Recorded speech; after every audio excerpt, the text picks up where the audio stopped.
नमस्कार, माझे नाव शंतनू मच्छिंद्र राऊत. मी आता 9वी ब श्री फतेचंद जैन विद्यालयामध्ये शिकत आहे. अस्वच्छ पाण्यामुळे वाढत जाणारे रोगी ही एक समस्या आहे. अस्वच्छ पाण्यामुळे डेंग्यू, मलेरिया इत्यादी रोग पसरतात. याचा परिणाम देशाच्या लोकसंख्येवर व आर्थिक परिस्थितीवर होतो. त्याचाच उपाय म्हणून मी हा वॉटर प्युरिफिकेशनचा एक मॉडेल तयार केला आहे. या मॉडेलमधील पहिला थर आहे मोठ्या दगडांचा. मोठ्या दगडांचा उपयोग पाण्यामधील मोठ्या कचऱ्यांना गाळण्यासाठी होतो. दुसरा थर आहे लहान दगडांचा. लहान दगडांचा उपयोग पाण्यामधील लहान कचरा बाजूला काढण्यासाठी होतो. व शेवटचा थर आहे कापूस. कापसाचा उपयोग पाण्यामधील अतिसूक्ष्म कण व सर्वात लहान कचरा बाजूला काढण्यासाठी होतो.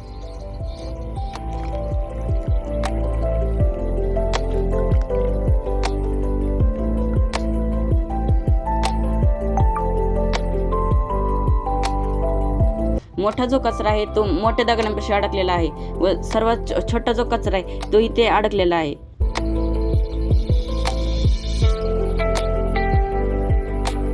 त्यापेक्षा छोटा कचरा या कापसामध्ये अडकून धरलेला आहे व आपल्याला इथे स्वच्छ पाणी मिळालेलं आहे.